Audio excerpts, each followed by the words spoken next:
नमस्कार मित्रों,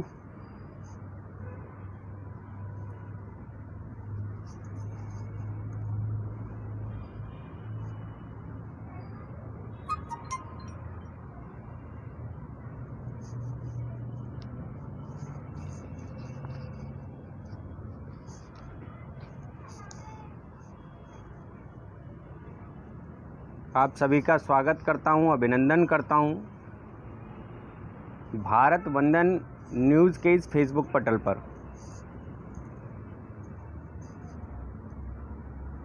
मैं भुवनेश सिंघल आपके बीच उपस्थित हुआ हूं अपनी कुछ कविताओं के साथ, राष्ट्रभक्ति की बातों के साथ।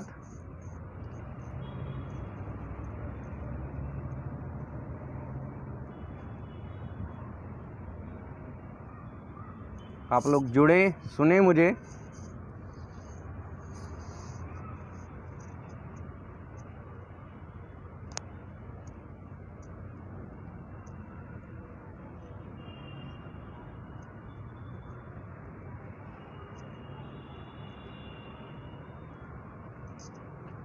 भारत वंदन न्यूज़ पटल के अंजलि सिसोदिया जी और भारत वंदन न्यूज़ चैनल के संरक्षक जयसिंह आर्य जी, दोनों को प्रणाम निवेदित करता हूं, नमस्कार करता हूं।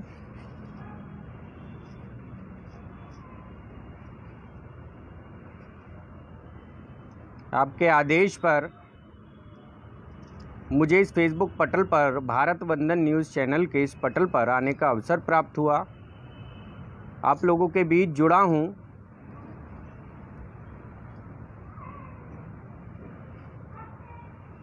कल हिंदू साम्राज्य दिवस था। हमने महाराजा शिवाजी को याद किया। उसी से जोड़कर,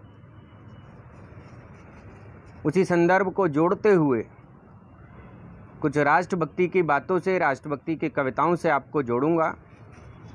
जैसा आप सब लोग जानते हैं, मैं राष्ट्रभक्ति की कविताओं के लिए जाना जाता हूं और उसी विषय को आप लोगों के बीच में यहाँ रखने वाला हूं। कुछ देर आपके बीच में हूं। पुनः भारत वंदन न्यूज़ चैनल की पूरी टीम का धन्यवाद करता हूं कि उन्होंने मुझको ये अवसर दिया। मैं भुवनेश सिंघल दिल्ली से ही आपके बीच जुड़ा हूं। हमारे बीच कुछ लोग जुड़ गए हैं, इसमें सीधे मैं देख नहीं पा रहा।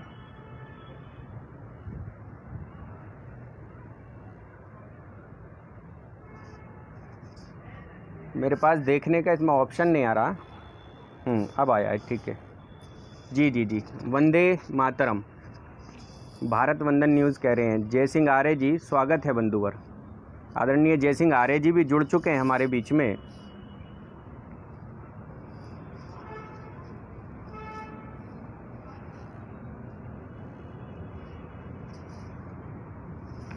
अंजलि सिसोदिया जी भी जुड़ चुके हैं। सर्वप्रथम भगवान श्री राम जी के चरणों में 4 पंक्तियां रखते हुए अपनी बात को प्रारंभ करता हूं। किसी भी काव्य के अनुष्ठान का आयोजन अपने आराध्य को 4 पंक्तियों के माध्यम से प्रारंभ करता हूं। अपनी बात को एक छंद के माध्यम से आपसे जुड़ने का प्रयास करता हूं। जय श्री राम। अंजलि सिसोदिया जी, 4 पंक्तियां कहता हूं कि राम के दीवाने बनो। आह्वान की 4 पंक्तियां सर्वप्रथम भगवान श्री राम जी के चरणों में कि राम के दीवाने बनो, राम के दीवाने बनो, प्रेम के खजाने बनो, राम राम राम राम राम गुण गाइए। कि राम के दीवाने बनो, प्रेम के खजाने बनो, राम राम राम राम राम गुण गाइए। दिलों में बसा के राम, होठों पे सजा के नाम, जीवा में मधुरता के स्वाद को जगाइए। और फिर देखो मेरे राम कर देंगे सारे काम। एक बार राम जी का ध्यान तो लगाइए, एक बार राम जी का ध्यान तो लगाइए। और सबकी है शान राम मेरे भगवान राम, राम जी का काज यही राम राज लाइए। कि राम जी का काज यही राम राज लाइए। राम राज्य लाना होगा इसलिए लाना होगा कि इस पृथ्वी के सभी लोग, सभी जीव स्वच्छंद रूप से, निर्भय रूप से जी सकें। 4 पंक्तियां इसी से और आगे बढ़ाता हूं, राष्ट्रवाद की ओर जुड़ना चाहता हूं, आपसे राष्ट्रवाद की ओर जाना चाहता हूं कि राम करें श्याम करें, यह भी आह्वान की 4 पंक्तियां प्रभु श्री राम के चरणों में आह्वान करते हुए राष्ट्रवाद की ओर जाना चाहता हूं कि राम करें श्याम करें करे सब देवता ये, राम करें श्याम करें करे सब देवता ये, मेरे इस देश का उद्धार कर दीजिए। कि राम करें श्याम करें करे सब देवता ये, मेरे इस देश का उद्धार कर दीजिए। और देशद्रोही राष्ट्रद्रोही ऐसे सब पापियों का मेरे प्रभु राम संहार कर दीजिए। और देश पे जो चोट करे उनको सपोर्ट करे, कि देश पे जो चोट करे और उनको सपोर्ट करे, ऐसे मीर जाफरों पे वार कर दीजिए, ऐसे मीर जाफरों पे वार कर दीजिए। और भारत में छांट छांट शत्रुओं का शीश काट, अब के लड़ाई आर पार कर दीजिए, अब के लड़ाई आर पार कर दीजिए। और ये लड़ाई आर पार जो करनी है, यह सत्य की लड़ाई है, पुण्य की लड़ाई है, धर्म की लड़ाई है, यह राष्ट्रवाद की लड़ाई है। इसमें आप सब लोगों का सहयोग अपेक्षित रहेगा सदा, क्योंकि देश की सत्ता कोई भी हो, सत्ताधारी दल कोई भी हो, मगर उसको आपकी सहायता की आवश्यकता होती है। सरकारें केवल एक अच्छी नीतियां बना सकती हैं, साथ आपको ही देना होगा। इसीलिए आह्वान की बातें करता हूं। आप सब लोगों का, जितने भी लोग मुझको सुन रहे हैं, उनका अभिनंदन करता हूं, स्वागत करता हूं। गणेश प्रसाद गौतम प्रज्ञेश जी मेरे बीच में जुड़े हुए, हमारे पटल पर जुड़े हुए, उनका अभिनंदन करता हूं, स्वागत करता हूं। जयसिंह आर्य जी, अंजलि सिसोदिया जी, ज्ञानेंद्र पांडे, आप भी जुड़े हुए, आपका भी अभिनंदन करता हूं, स्वागत करता हूं।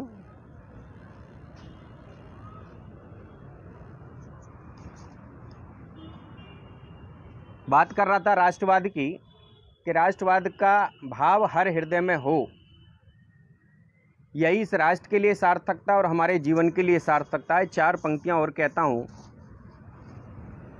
केवल इन बातों को कहता नहीं हूं, जीता हूं, तब 4 पंक्तियां कहता हूं कि मासम सुंदर मासम भोला माँ जैसा यह न्यारा है। इस राष्ट्र के लिए निवेदित करता हूं कि मासम सुंदर मासम भोला माँ जैसा यह न्यारा है, इसकी खातिर मर जाएंगे, हमें जान से प्यारा है। और इसे हमारे पुरखों ने निज खून बहाकर सींचा है। करो गर्वे हिंदुस्तानी, हिंदुस्तान हमारा है। करो गर्वे हिंदुस्तानी, हिंदुस्तान हमारा है। ये गर्व के क्षणों में हमको जीना होगा, गर्व करना होगा अपने हिंदुस्तानी होने पर। जिस धर्म में हम जन्मे मित्रों, उस धर्म ने हमको यह बताया कि राष्ट्रवाद सर्वोपरि होता है। आप विश्व के अनेक धर्मों को उठाकर देख लें तो शायद तब आप पाएंगे कि हमारे धर्म के अंदर, केवल और केवल हमारे धर्म के अंदर यह बताया गया कि राष्ट्र सर्वोपरि होता है। मित्रों, धर्म जीवन में पिता के स्थान पर होता है और पिता अपने पुत्र को सदैव सही राह देता है। ठीक इसी प्रकार धर्म ने हमारे ये ज्ञान दिया कि राष्ट्रवाद सर्वोपरि होता है, राष्ट्र सर्वोपरि होता है। 4 पंक्तियां और निवेदित करता हूं कि मेरे दिल का प्रभु पूरा यही अरमान हो जाए, मेरे दिल का प्रभु पूरा यही अरमान हो जाए। वो हर शख्स जो मुफलिस है वो धनवान हो जाए, न करना विश्व गुरु हमको यही अरदास करता हूँ। आदरणीय जयसिंह आर्य जी जुड़े हुए हैं, बहुत बड़े प्रतिष्ठित कवि हैं देश के, बहुत कुछ हमने उनके सानिध्य में रहकर सीखा है।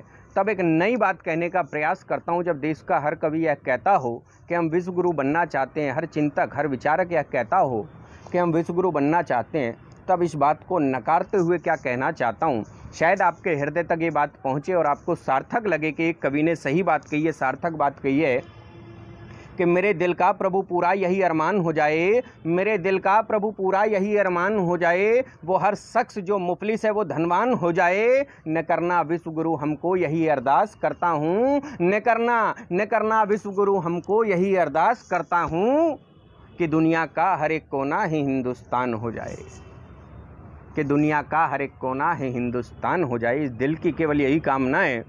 विश्व गुरु बनकर क्या करेंगे मित्रों, जब यह सारा संसार, यह सब सारी सृष्टि हिंदुस्तान का कोना कोना हो जाएगी, हिंदुस्तान का अंग हो जाएगी, तब शायद विश्व गुरु बनने की हमको आवश्यकता शेष नहीं रह जाएगी। विश्व गुरु के पीछे भी कहीं एक भाव छिपा हुआ है कि यानी कि इस पर बहुत सारे राष्ट्रों का, बहुत सारे देशों का वजूद रहेगा। मगर क्यों ना जब हम वसुधैव कुटुंबकम की बात करते हैं, सर्वे संतु निरामया की बात करते हैं, तो क्यों ना ये हिंदुस्तान के झंडे तले पूरा विश्व वसुधैव कुटुंबकम को जिए, उस स्वप्न को साकार करे, उस राष्ट्रवाद को जिए, उस धर्मवाद को जिए जो सबको जीने का समान रूप से अवसर देता है। इसलिए ये कामना की गई कि पूरा विश्व हिंदुस्तान होना चाहिए। 4 पंक्तियां कहकर एक कविता की ओर आना चाहता हूँ आपके बीच में मित्रों, कि किसी की आंख में बनके चमक तुम बंद हो जाओ। आह्वान की पंक्तियां रखता हूँ अपने युवा साथियों के लिए। हमारे देश के युवाओं पर इस राष्ट्र का बहुत सारा भार है। अक्सर युवाओं पर ये आरोप लगते हैं कि इस देश का युवा चंचल है। निश्चित रूप से चंचल होना चाहिए। अपनी उम्र में आकर चंचलता भी परम आवश्यक है। मगर आप याद कीजिएगा, जब जब इस राष्ट्र को, इस देश के युवा की आवश्यकता पड़ी है, चाहे वह कारगिल का काल हो, चाहे वह स्वतंत्रता का काल हो, आप स्वतंत्रता के काल को उठाकर देखेंगे तो भगत सिंह, सुभाष बोस, चंद्रशेखर जैसे अनेक नाम हमारे सामने आएंगे जिन्होंने इस राष्ट्र के लिए, अनेक युवाओं ने कुर्बानियाँ दी। और आप कारगिल में भी देखेंगे तो अनेक युवा 20 से 25 साल की उम्र के ही थे जिन्होंने अपने प्राणों की आहुति देकर इस राष्ट्र की रक्षा की। तब 4 पंक्तियां युवाओं से आह्वान की करता हूँ कि किसी की आंख में बनके चमक तुम बंद हो जाओ, किसी की आंख में बनके चमक तुम बंद हो जाओ, प्रभु की वंदना में तुम गीत के छंद हो जाओ, और युवाओं थाम कर भगवा विश्व में फिर से फहरा दो, युवाओं थाम कर झंडा विश्व में फिर से फहरा दो, विवेकी बन के जागो तुम विवेकानंद हो जाओ, विवेकी बन के जागो तुम विवेकानंद हो जाओ। आदरणीय जयसिंह आर्य जी कह रहे हैं कि दुनिया ही हिंदुस्तान हो जाए, राष्ट्रीय संदर्भ में आपकी भावनाओं को नमन। बहुत बहुत धन्यवाद आदरणीय जयसिंह आर्य जी।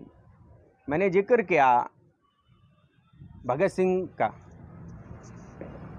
अंजलि जी कह रही हैं वाह वाह वाह, बहुत सुंदर, बहुत बहुत आभार, धन्यवाद प्रकट करता हूँ आदरणीय बहन अंजलि सिसोदिया जी कि आपने मुझको इस पटल पर आने का अवसर प्रदान किया।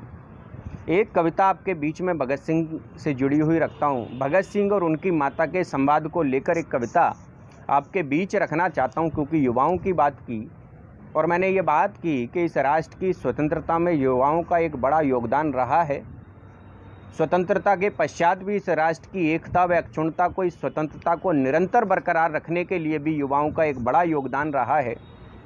तब एक महानतम युवा के ऊपर, भगत सिंह के ऊपर एक कविता आपके बीच में रखना चाहता हूँ। भगत सिंह और उनकी माता का संवाद कि एक बार की बात भगत यूं अपनी माता से बोला। कविता सुनिएगा, निश्चित रूप से दावा करता हूँ कि आपके हृदय पर दस्तक देगी ये कविता। बहुत मार्मिक कविता है। आपको उस बात तक ले जाना चाहता हूँ कि भगत सिंह के साथ किन घटनाक्रमों की श्रृंखलाबद्ध तरीके से षड्यंत्र रचे गए, किस प्रकार से उनके साथ घटनाक्रम हुआ उस स्वतंत्रता से पहले काल का। 23 साल का वो युवा इस राष्ट्र के लिए कुर्बान हो गया, शहादत देकर चला गया और इस राष्ट्र को स्वतंत्र कर गया। तब उसके प्रति आभार करने का, नमन करने का ये पटल माध्यम बना है। इस पटल को साधुवाद देते हुए, अंजलि जी, जयसिंह आर्य जी को साधुवाद देते हुए एक छोटी सी कविता आपके बीच में रखना चाहता हूँ। भगत सिंह के संदर्भ में देखिए, भगत सिंह और उनकी माता के संवाद से प्रारंभ करता हूँ कविता को कि एक बार की बात भगत यूं अपनी माता से बोला। एक बार की बात भगत यूं अपनी माता से बोला, मात भारती की सेवा में दिल ये मेरा है डोला, भारत माँ पर संकट है गोरों की काली दृष्टि है, भारत माँ पर संकट है गोरों की काली दृष्टि है, तार तार है आंचल माँ का गम की ओलावृष्टि है, दे मुझको आशीष यही माँ भारत माँ को बचा सकूं, संकट भारत का हरने को गर्दन हंस के कटा सकूं, और दर्द ने होगा मुझे मौत का मस्तक मेरा चूम जरा, दर्द ने होगा मुझे मौत का मस्तक मेरा चूम जरा, दे मुस्काकर मुझे विदाई हंसकर पगली झूम जरा, और वीरों का इतिहास गढ़ूंगा बातें सुन ले सच्ची तू, वीरों का इतिहास गढ़ूंगा बातें सुन ले सच्ची तू, और कोख तेरी माँ पूजित होगी है बस सबसे अच्छी तू। भगत सिंह कहते हैं कि कोख तेरी माँ पूजित होगी है बस सबसे अच्छी तू, और दूध पिया जो मैंने तेरा आज उबाले मार रहा, कि दूध पिया जो मैंने तेरा आज उबाले मार रहा, भारत माँ का कर्ज चुका दूं तेरा मुझ पर भार रहा, और तेरे दूध का कर्ज चुकाने पुनः जन्म लूंगा मैं, कि तेरे दूध का कर्ज चुकाने पुनः जन्म लूंगा मैं, गर तू मुझको माफ करेगी मरकर नहीं मरूंगा मैं। इतना कहकर भगत सिंह तब घर से बाहर निकल गया, इतना कहकर भगत सिंह तब घर से बाहर निकल गया।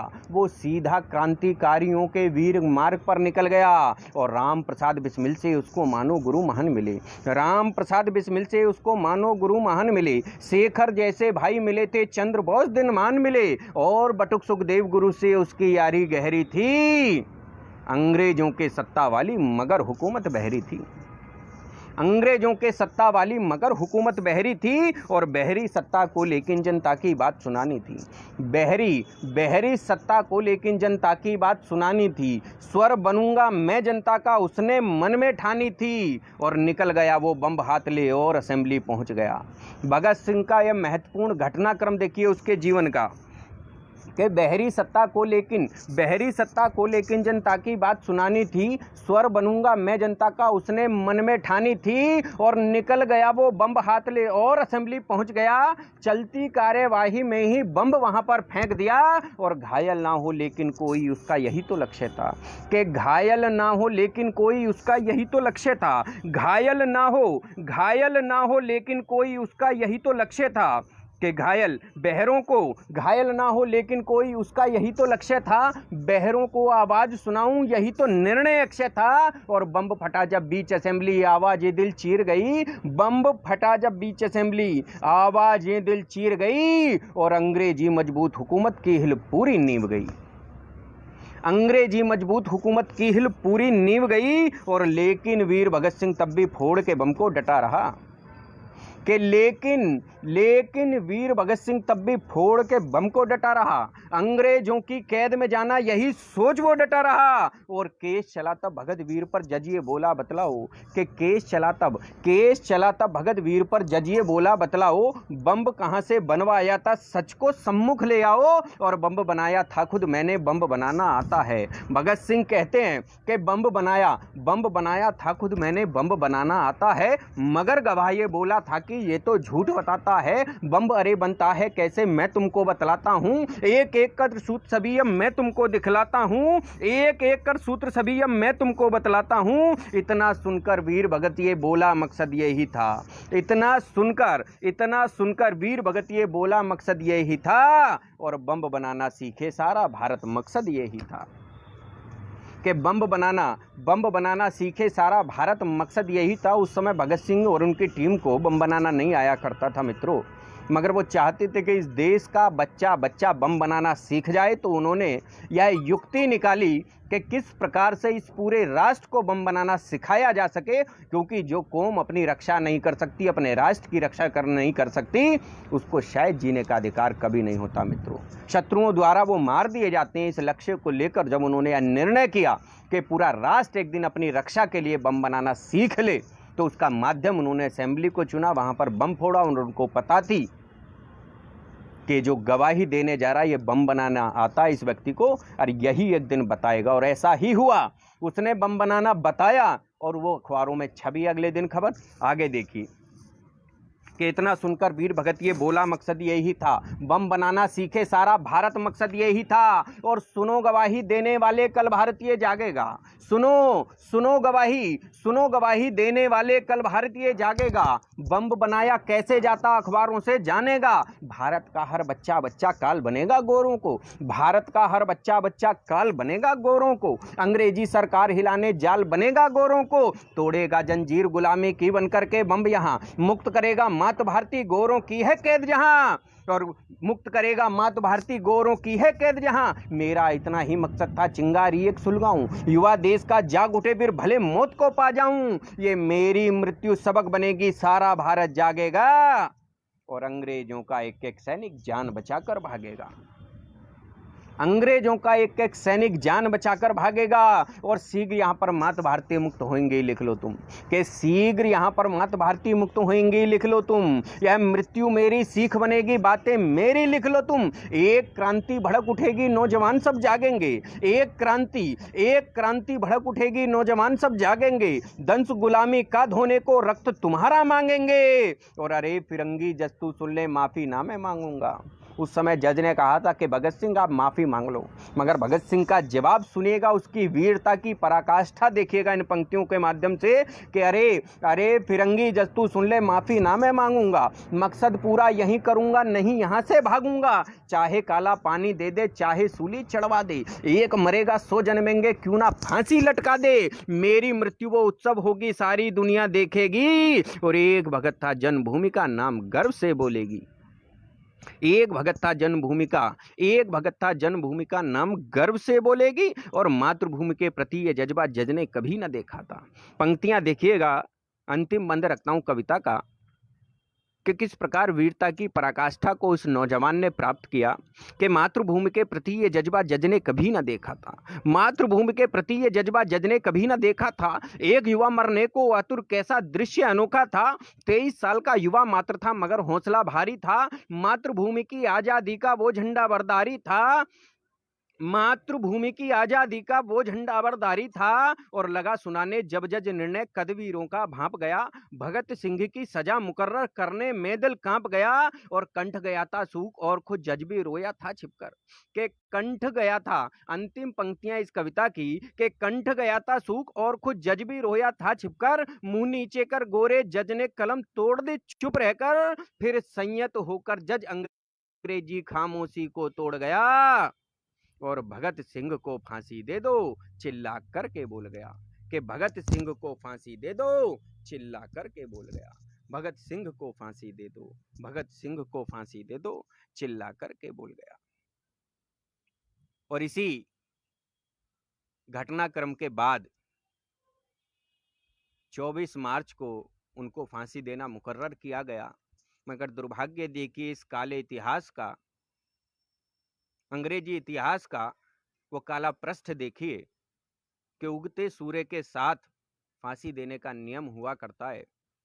मगर उस अंग्रेजी सरकार ने इतिहास में ये एक ऐसा पहला घटनाक्रम किया, जब भगत सिंह को 24 मार्च के स्थान पर 23 मार्च की रात्रि में उनको फांसी दे दी गई, उनका अंतिम संस्कार कर दिया गया। मित्रों,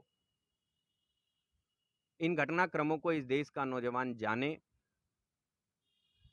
इन घटनाक्रमों को पहचाने, तब शायद इस राष्ट्र के प्रति हम लोग और अधिक सजग हो सकेंगे, कहीं और अधिक जान सकेंगे। क्योंकि ये मेरी प्रत्येक मित्र से, प्रत्येक जानकार से मेरा ये निवेदन है कि अपने राष्ट्र के महानायकों को सदैव पढ़ें, उनका चिंतन करें, उनको सुने। अधिकांश आजकल यूट्यूब पर बहुत कुछ मसाला इससे संबंधित आपको मिल जाएगा। प्रेरणामयी कहानियाँ सुने, अपने राष्ट्र के नायकों की जीवनियों को पढ़ें, तो निश्चित रूप से आपके हृदय में एक बहुत सकारात्मक परिवर्तन होगा। मित्रों, एक बहुत छोटी सी कविता मित्रों के ऊपर ही कहता हूँ, बार बार मित्र का जिक्र चल रहा है, तो 4 पंक्तियों के माध्यम से देखिए, बहुत छोटी सी कविता, शायद आपके कहीं व्हाट्सएप पे संदेश भेजने के काम आए, शायद आपको अपने मित्रों को मैसेज देने के काम आए। बहुत भावुक सी एक कविता, बहुत छोटी सी एक कविता मित्रों के ऊपर कहता हूँ। भगत सिंह से निकालकर, राष्ट्रवाद से निकालकर मित्रता की ओर ले चलता हूँ। मित्रता भी एक बड़े राष्ट्रवाद का काम करती है। यदि आपको जीवन में एक अच्छा मित्र मिल जाए तो वह आपको अच्छे मार्ग पर ले आता है, और यदि एक जीवन में गलत मित्र आपको मिल जाए तो आपके जीवन को बिल्कुल दूषित कर सकता है, आपके जीवन को बर्बाद कर सकता है। तब मित्र के प्रति अपनी भावनाओं को प्रकट करते हुए, अपनी संवेदनाओं को प्रकट करते हुए एक कविता कहता हूँ। आप इसको नोट कर लेना। मैं दावा करता हूँ आपके फेसबुक पर भेजने के काम आएगी, अपने मित्रों को भेजने के काम आएगी। बहुत संवेदनाओं की कविता, बहुत भावनाओं की कविता, एक छोटी सी कविता, कि मित्र वही जो खून के रिश्तों में भी नेक उदाहरण है। जीवन में बहुत सारे रिश्ते होते हैं, खून के रिश्ते भी होते हैं, मगर मैंने क्या कहा मित्र के लिए कि मित्र वही जो खून के रिश्तों में भी नेक उदाहरण है। मित्र वही जो खून के रिश्तों में भी नेक उदाहरण है। नन्ही नन्ही खुशियों में जो ऊंचा एक उदाहरण है। मित्र वही जो आधी छुट्टी में भी घर को साथ चले। कि मित्र वही जो आधी छुट्टी में भी घर को साथ चले। मित्र वही जो हार मित्र की देख दर्द से हाथ मले। और मित्र वही जो छोड़ के सिगरेट मित्र फीस की भर देता। अबे छोड़ना प्यारे कहकर सारे दुख कम कर देता। और मित्र वही जो कर्ण सरीखा दुर्योधन के साथ रहे।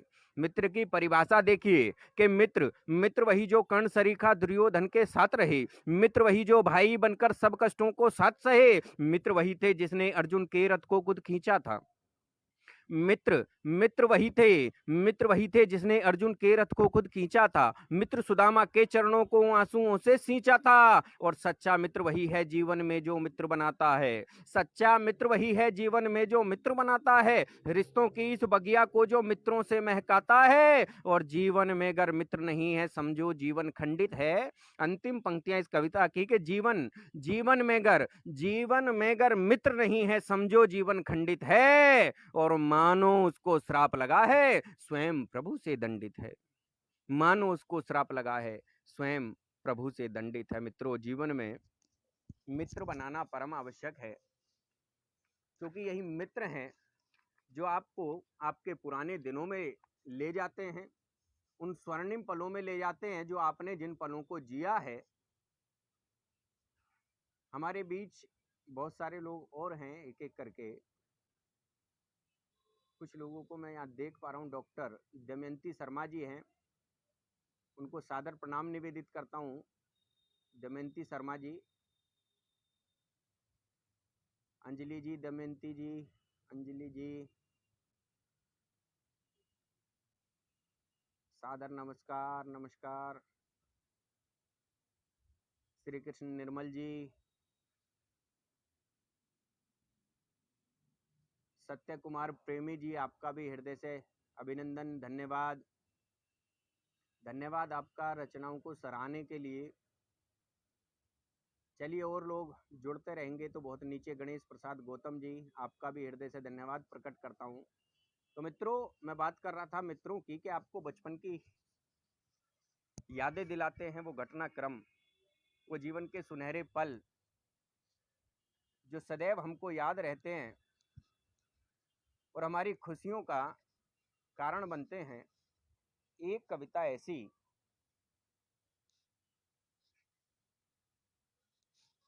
आपको उन पुराने दिनों में ले चलना चाहता हूं कि जो हमारे जीवन काल के स्वर्णिम पल थे।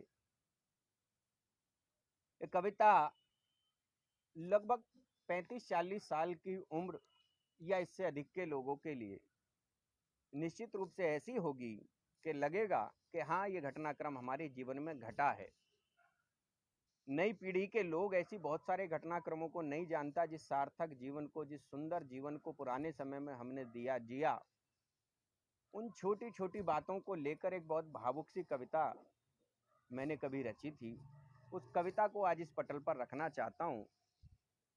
बचपन की यादों से सजी हुई एक कविता जो नई पीढ़ी के बहुत सारे लोग शायद कहीं भूल चुके होंगे। याद दिलाना चाहता हूँ इस नई पीढ़ी के लोगों को, बताना चाहता हूँ कि हमने किस प्रकार का जीवन जिया है। मित्र पर शाश्वत सच्ची कविता, जयसिंह आर्य जी कह रहे हैं। आदरणीय, बहुत बहुत आभार आपका। आदरणीय जयसिंह जी, सुनिएगा कि बचपन की दुनिया में ले चलना चाहता हूँ कि आपने तो बहुत उस जीवन को जिया है, हम लोगों ने भी कुछ जीवन वो जिया है और हमारे बाद की पीढ़ी शायद उस जीवन को नहीं जी पा रही है। तब उनको बताने के लिए कि हमने कितने अच्छे दिनों को जिया है, बचपन की दुनिया में आपको लेकर चलना चाहता हूँ। जुड़िएगा इस एक भावुक सी कविता पर कि बचपन की यादों को मैंने सजाया। कि बचपन की यादों को मैंने सजाया, वो किस्से कहानी वो पेड़ों की छाया। बचपन में लेकर चलता हूँ आपको कि बचपन की यादों को मैंने सजाया, वो किस्से कहानी वो पेड़ों की छाया। मोहल्ले में मिलके हम सारे ही रहते, जय हिंद जय राम मिलकर के कहते। वो किस्से पुराने वो बातें पुरानी, दिल से ना निकले वो यादें रूहानी। मुझे याद है अब तक वो बचपन की यारी, निखरती थी तब हो परीक्षा की बारी। परीक्षा से पहले लगाते थे रट्टा और खाते थे गुड़ हम, वो पीते थे मट्ठा। के खाते थे गुड़ खाते थे गुड़ हम और पीते थे मट्ठा। और क्या होता था उस पुराने समय में, देखिए कि खाते थे गुड़ हम और पीते थे मट्ठा, कि चिड़ियों के जगने से पहले थे उठते, कि चिड़ियों के जगने से पहले थे उठते, खुद को थी चिंता हम खुद ही थे पढ़ते, मास्टर ने मारे थे अनगिन तमाचे। आजकल तो शिक्षक को मारने का अधिकार ही नहीं रहा, सरकारों ने उस अधिकार को छीन लिया हमसे। हम उस अधिकार से वंचित हो गए मित्रों, उस मार से वंचित हो गए जो शायद हमको सद्मार्ग पर ले जाती थी। बहुत भावुक सी कविताएं सुनिए कि चिड़ियों के जगने से पहले थे उठते, खुद को थी चिंता हम खुद ही थे पढ़ते, मास्टर ने मारे थे अनगिन तमाचे, वो उंगली में पेंसिल फंसाकर दबाते, खेलों में बीता था बचपन सुहाना, मर्यादा भरा था वो जीवन सयाना, मोहल्ले का हर एक घर था हमारा, हर एक आंगन वो हर एक द्वारा, और उम्र 20 में भी दिल होता था बच्चा, सूती पजामे वो नाड़े का कच्चा। कि सूती पजामे वो नाड़े का कच्चा, और बागों के अंदर से आमों की चोरी। बचपन की दुनिया में देखिए, लौटिएगा। अंजलि जी जुड़ी हुई हैं हमारे बीच, जयसिंह आर्य जी जुड़े हैं और मित्र जुड़े हैं, और निश्चित रूप से बचपन में लौटेंगे कि सूती पजामे वो नाड़े का कच्चा, और बागों के अंदर से आमों की चोरी, जल की निकासी को होती थी मोरी, वो पांचों उंगलियों में कचरी फंसाना, वो चाय में रोटी डुबा करके खाना, और बीजों को फल के हम खाते नहीं थे, पेट में पेड़ उगने के डर वो सभी के, लटक करके नल पर हम उसको चलाते, उसके हम मुंह पर थे कपड़ा लगाते, और नलके का पानी शुद्ध माना था हमने, पानी से रेतों को छाना था हमने, पानी से रेतों को छाना था हमने। आज के समय में लोग फिल्टर का पानी पीते हैं, मगर मित्रों हमने वो दौर भी देखा है कि जब सीधे हैंडपंप से पानी निकला करता था और उसके अंदर रेत आया करता था, हम नलके के मुंह पर कपड़ा बांधते थे और उससे रेत का पानी वो छान कर पिया करते थे मित्रों, मगर तब भी शायद कभी कोई बीमार नहीं हुआ, और आज फिल्टर का पानी पीकर भी हम कहीं बीमार हो जाते हैं। तब देखिए कि नलके का पानी शुद्ध माना था हमने, पानी से रेतों को छाना था हमने, और परियों के किस्से वो कॉमिक्स का दौर, कि परियों के किस्से वो कॉमिक्स का दौर, जब घंटों कॉमिक्स पढ़ा करते थे किराए पर लाकर। आज शायद ये पीढ़ी कॉमिक्स से भी किताबों से दूर हो चुकी, फेसबुक पर लगी रहती है केवल। तब कहता हूं कि परियों के किस्से वो कॉमिक्स का दौर, परियों के किस्से वो कॉमिक्स का दौर, शरबत सिकंजी रूह अफ़ज़ा का जोर, गांवों में मिल खिलकर के तारे दमकते, के गांवों में खिलकर के तारे दमकते, गलियों के अंदर थे जुगनू चमकते, छत पर से गिनते हम तारों को रोज, तारों के अंदर हम करते थे खोज, लाइट के जाने पे सबको डराना, भूतों के डर से वो गाना सुनाना, दादी के किस्से वो दादा की गाली, और पत्तल पे खाना वो पीतल की थाली, पत्तल पे खाना, कि पत्तल पे खाना वो पीतल की थाली, खाते थे गुड़, कह रहे हैं जयसिंह आर्य जी। बहुत बहुत धन्यवाद जयसिंह जी। माइक को थोड़ा ऊपर, ठीक है जी, कर लिया, माइक को थोड़ा ऊपर।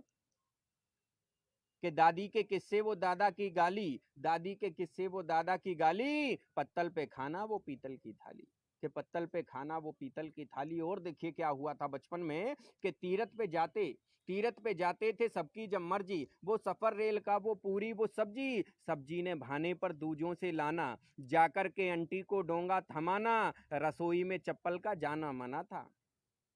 उन दिनों की बात के रसोई में चप्पल का जाना मना था, बिस्तर के ऊपर तब खाना मना था, खाने को खुला था पीने की रोक, कढ़ी में पकोड़े वो मेथी का छोंक, सिल पर वो बट्टे से चटनी बनाना, वो मट्ठे में जीरे का छौंका लगाना, वो मट्ठे में जीरे का छौंका लगाना, और जूजू के मामू के था वो जमाना।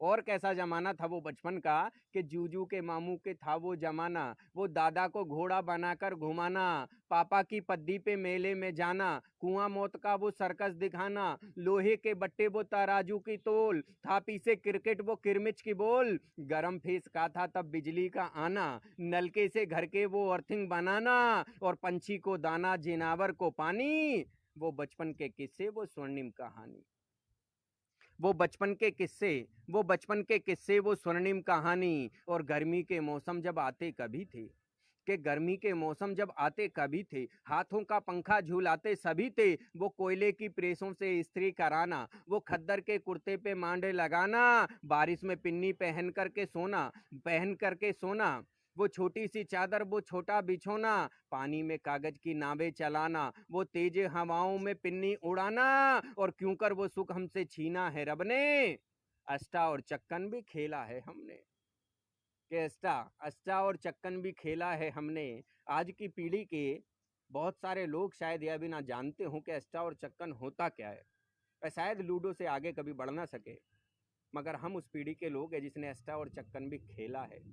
आज पूछिएगा जो जो नई युवा के मित्र मेरे जुड़े हों और सुने इस कविता को, पूछिएगा कि इन बहुत सारी चीज़ों में अष्टा और चक्कन किसको कहते हैं, गरम फेस क्या होता था, घर से अर्थिंग कैसे बनाई जाती थी, इन बहुत सारे पॉइंटों को आप पूछिएगा। निश्चित रूप से आपके पिता, आपके बड़े भाई, आपके बहन भावुक होकर आपको इन किस्सों को सुनाएंगे। आगे सुनाता हूं कि क्यों कर वो सुख हमसे छीना है रब ने, अष्टा और चक्कन भी खेला है हमने, वो शंखों की दुनिया, वो सीपी का ढेर, वो शंखों की दुनिया, वो सीपी का ढेर, वो कोड़ी, वो आना, वो तोला, वो शेर, वो गिट्टे स्टापू, वो रस्सा कुदाई, वो लंगड़ लड़ाना, वो छिपम छिपाई, वो चोर सिपाही, वो कागज की पिस्टल, वो चोर सिपाही, वो कागज की पिस्टल, वो कपड़े के थैले, वो सुराही कजल, वो कागज के प्लेनों को हंसकर उड़ाना, रेतों के अंदर वो घर का बनाना, वो हंसली, वो तगड़ी, वो घुंघरू, वो पायल, हम आज भी हैं इन चीजों के घायल। वो हंसली, वो तगड़ी, वो घुंघरू, वो पायल, हम आज भी हैं इन चीजों के कायल, और शादी के कारण में चावल वो पी ले, कि शादी के कारण में चावल वो पीले, सुई से कपड़े तब जाते थे सीले, ढोलक की थापे हर घर में बजाते, शादी के गाने हर औरत को आते, घर में ही सारे पहाड़े निखारे, इमला लिखाते थे पापा हमारे, और बचपन की यारी भी सबसे जुदा है, वो बचपन के संगी, वो साथी खुदा हैं, बिन उनके छाती उदासी सी रोज, कच्ची उम्र के वो पक्के थे दोस्त, कि कच्ची उम्र के वो पक्के थे दोस्त, और तड़के तड़क उठ के खेतों में जाना।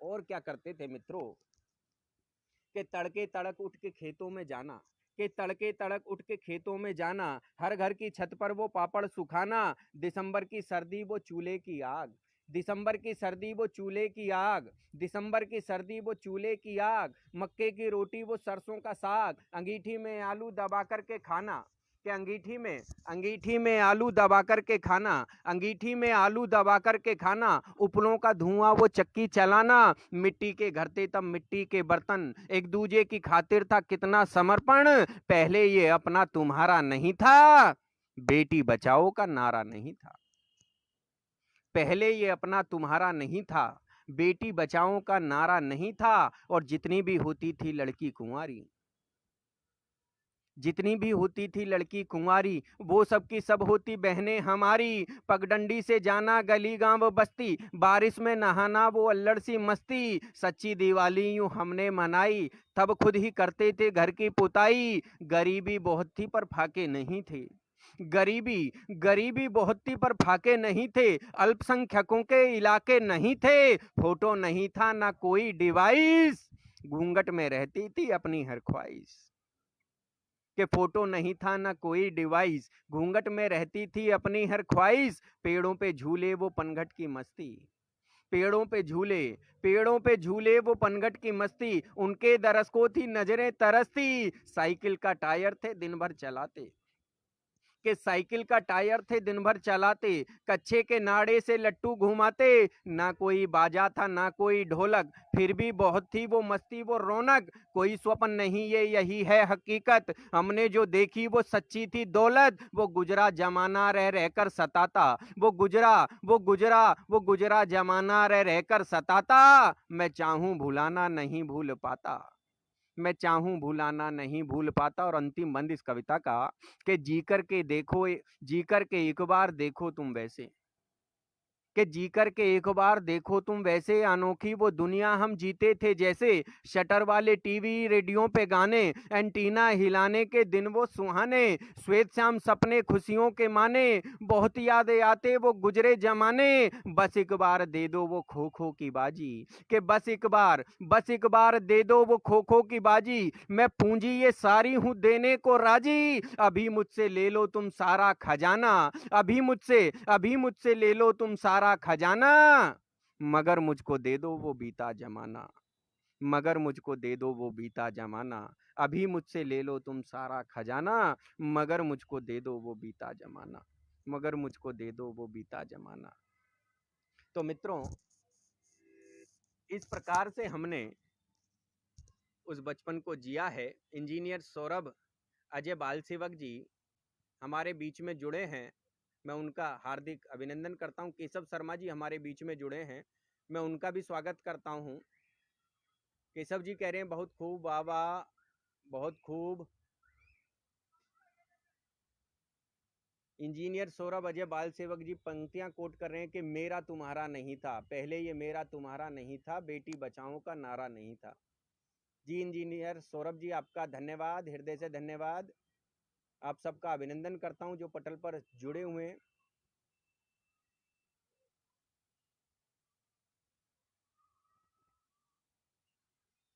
परवीन पहाड़ीवाल जी हमारे बीच में जुड़े हुए हैं, हमारे मित्र, मैं उनका भी हृदय से धन्यवाद करता हूं प्रवीण भाई। तो बचपन की इस दुनिया को आपने देखा कि किस प्रकार की ये बचपन की दुनिया थी। मुझे एक बार अंजलि जी बता दे कब तक इस पटल पर मुझको रहना है, समय कितना रहेगा, कितना शेष बचा है मेरा? 5:43। मुझे लग रहा है शायद 6 बजे तक का रहा होगा, 6 बजे तक का होगा। 15 मिनट हमारे पास अभी हैं, 15 मिनट आपसे भी बात होंगी मित्रों। जहाँ जो अच्छा लगे आप कहिएगा। एक कवि को हौसला मिलता है जब हम अपनी बात को कहते हैं। जी 7 बजे तक, ठीक है, सॉरी, क्षमा चाहता हूँ, हाँ 6:45 हो चुके हैं, 15 मिनट अभी हमारे पास हैं। बचपन की दुनिया में गए तो एक और कविता बचपन की आपको लेकर चलता हूँ। पुराने जीवन में जिया हूँ, उस जीवन को बड़ी शिद्दत के साथ महसूस किया है, जिया है, तब जाकर मन से ये बातें निकली। वह दौर बहुत स्वर्णिम था। एक कविता और देखिए कि वो कोई कार तो नहीं थी, ठीक उसी बचपन से जुड़ी हुई चीज़ों को जोड़कर किस प्रकार से एक संवेदनाओं की कविता आपके बीच में रखता हूँ। ये देखिए कि वो कोई कार तो नहीं थी, वो कोई कार तो नहीं थी, पर जो भी थी बेजोड़ थी। आप निश्चित रूप से भावनाओं के उस दौर में पहुंचेंगे, पुराने उस दौर में पहुंचेंगे कि जिस प्रकार का जीवन आपने जिया है। बस एकाग्र होकर मन से इस कविता को सुनिएगा कि वो कोई कार तो नहीं थी, वो कोई कार तो नहीं थी, पर जो भी थी बेजोड़ थी। वो कोई कार तो नहीं थी, पर जो भी थी बेजोड़ थी। वो सिर्फ गडुलना नहीं था, मेरे सपनों की दौड़ थी। वो सिर्फ गडुलना नहीं था, वो सिर्फ गडुलना नहीं था, वो सिर्फ गडुलना नहीं था, वो सिर्फ गडुलना नहीं था, मेरे सपनों की दौड़ थी। आपको याद होगा वो गडुलना जिसके सहारे हम लोगों ने दौड़ना सीखा, चलना सीखा। वो कोई कार तो नहीं थी, पर जो भी थी बेजोड़ थी। वो सिर्फ गडुलना नहीं था, मेरे सपनों की दौड़ थी। और साइकिल का टायर चलाना क्या खूब सुहाता था। साइकिल का टायर चलाना क्या खूब सुहाता था। लगता था जैसे मानो सारा विश्व घूम आता था। लगता था जैसे सारा विश्व घूम आता था। और कैंची साइकिल चलाने का वो मजा आज भी अच्छे से याद है कि कैंची साइकिल चलाने का मजा वो आज भी अच्छे से याद है। उसके आगे हवाई जहाज के सफर की क्या औकात है, कि उसके आगे हवाई जहाज के सफर की क्या औकात है। और दशहरे के दिन खील बतासों से भरी कुलिया मोहल्ले भर में बांटी जाती थी। दशहरे के दिन खील बतासों से भरी कुलिया मोहल्ले भर में बांटी जाती थी। और संबंधों का वजन बताती वो कुलिया हमारी तराजू बनाने के काम आती थी। संबंधों का वजन बताती वो कुलियां हमारी तराजू बनाने के काम आती थीं। और कभी कभी मिलने वाली कन्नी दुकन्नी भी अपनी सेंटीमेंट थी। हमने बहुत गरीबी का समय देखा है, मगर जीवन का आनंद भी खूब लिया। तब देखिए कि कभी कभी मिलने वाली कन्नी दुकन्नी भी अपनी सेंटीमेंट थी। वो मात्र मिट्टी की गुल्लक नहीं थी, मेरे ख्वाबों का बैंक थी। वो मात्र मिट्टी की गुल्लक नहीं थी, मेरे ख्वाबों का बैंक थी। और हफ्ते में चवन्नी अठन्नी का मिल जाना भी हमारी दिवाली होती थी। हफ्ते में चवन्नी अठन्नी का मिल जाना भी हमारी दिवाली होती थी, पर खद्दर से बनी हमारी वो पैंट 4 जेबों वाली होती थी। पर खद्दर से बनी हमारी वो पैंट 4 जेबों वाली होती थी, और एक जैसे कपड़े पहनना सभी भाई बहनों की शान थी। एक जैसे कपड़े पहनना, एक जैसे कपड़े पहनना सभी भाई बहनों की शान थी। एक जैसे कपड़े पहनना सभी भाई बहनों की शान थी, और एक साथ ही गंजे होते थे, रिश्तों की यही पहचान थी। एक साथ ही गंजे होते थे, रिश्तों की यही पहचान थी, और मेहमान के आने का इंतजार हर एक बच्चा किया करता था। मैं दावा करता हूं, अगर आपने कविता सुनी तो आप बचपन में अवश्य लौटेंगे। कोई शक्ति आपको रोक नहीं सकती। आप एक बार बचपन में ना घूम कर आए, बस एकाग्र होकर इस कविता को सुनिए, आनंद लीजिएगा। कविता को और अच्छी लगे तो कमेंट करके मुझे बताइएगा। मनी बंसल बहन जुड़ चुकी है, मैं उनका भी हार्दिक अभिनंदन करता हूँ, हमारी बड़ी बहन। कि मेहमान के आने का इंतजार हर एक बच्चा किया करता था। मेहमान के आने का इंतजार हर एक बच्चा किया करता था, और बचे हुए नाश्ते को खाने का अपना ही मजा हुआ करता था।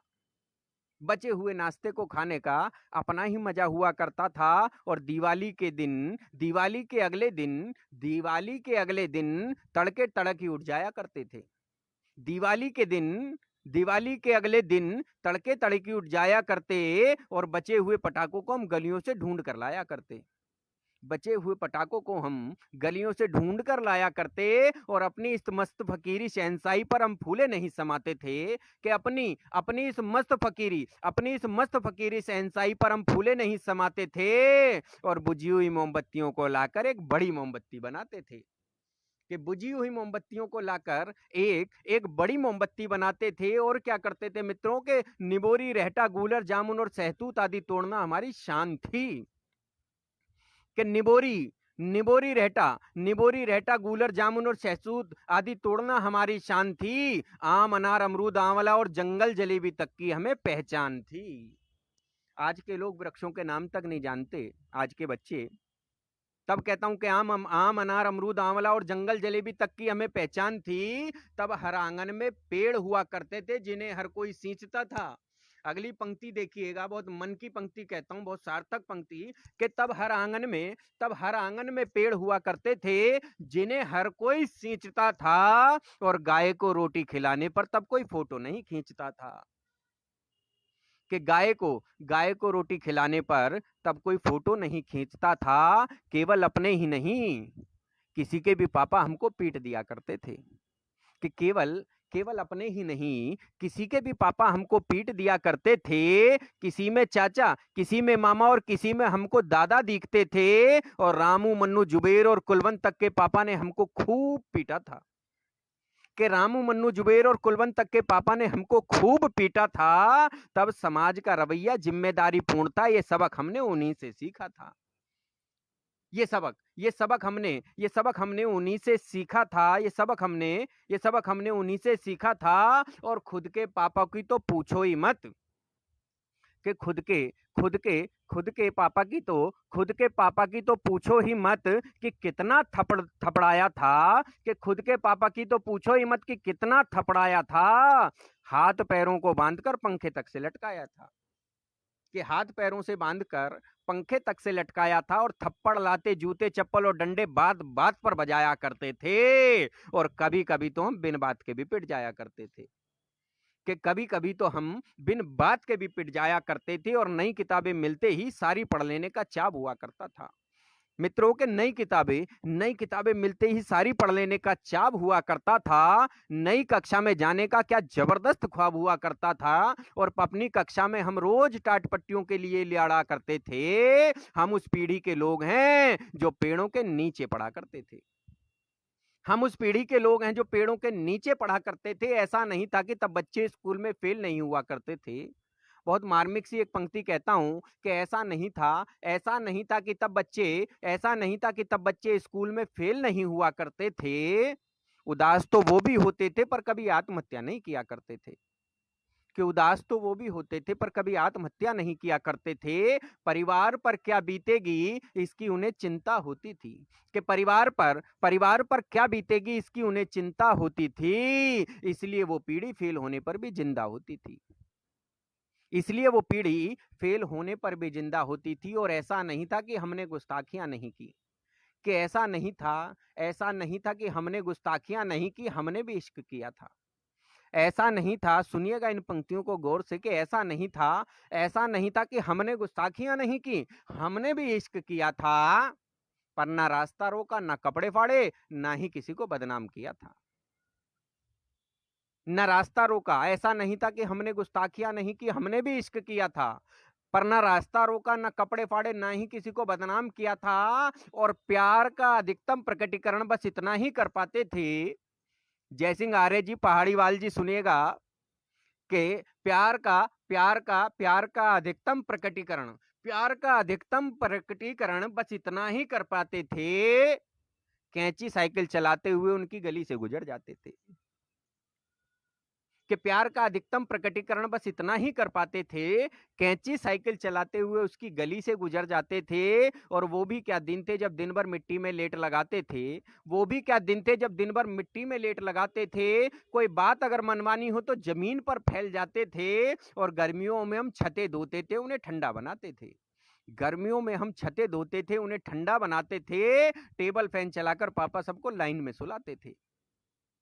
टेबल फैन चलाकर पापा सबको लाइन में सुलाते थे। और चलते बादलों में हम मनचाहा चित्र सोच लेते थे, कि चलते बादलों में हम मनचाहा चित्र सोच लेते थे। हम वो वैज्ञानिक हैं जो तारों में भी चित्र खोज लेते थे।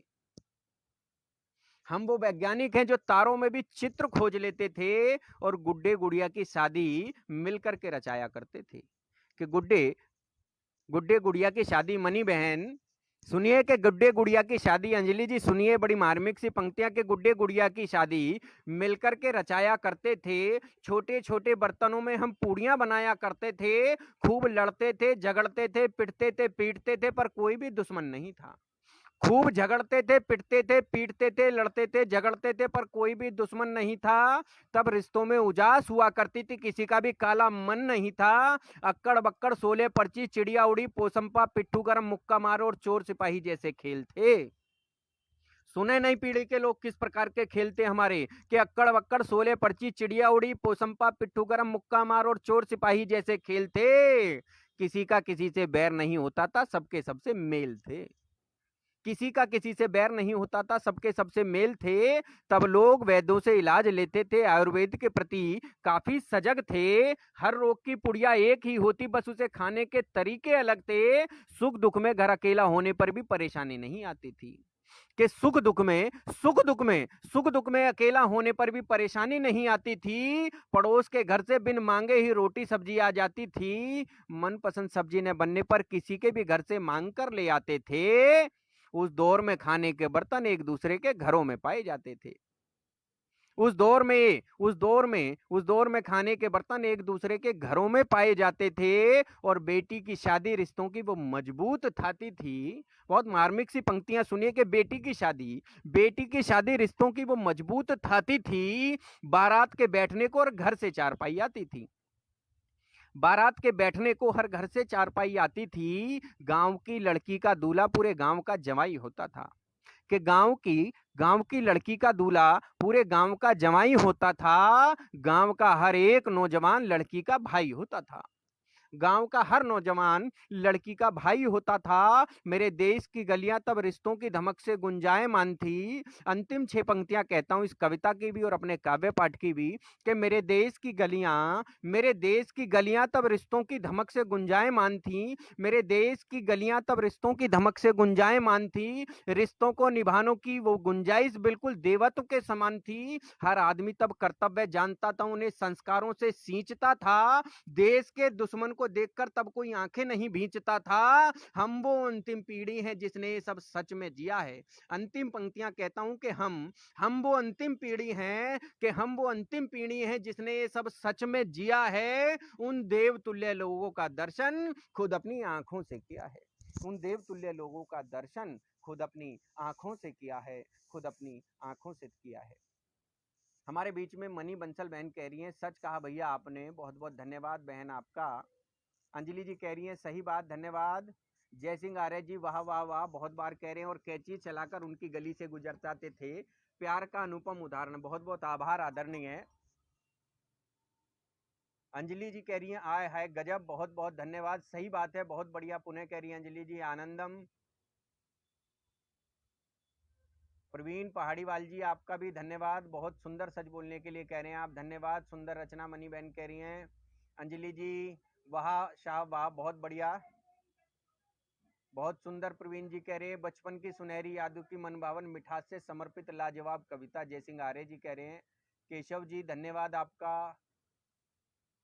और जो भी मित्र हमारे इसमें जुड़े हों या आगे जुड़ेंगे। भुवनेश जी आज आपने उन वृक्षों के भी नाम बोले जिनका आने वाली पीढ़ी को पता तक नहीं है। प्रवीण पहाड़ीवाल जी कह रहे हैं धन्यवाद आपका। आप सबका हृदय से नमन करता हूं, वंदन करता हूं मित्रों।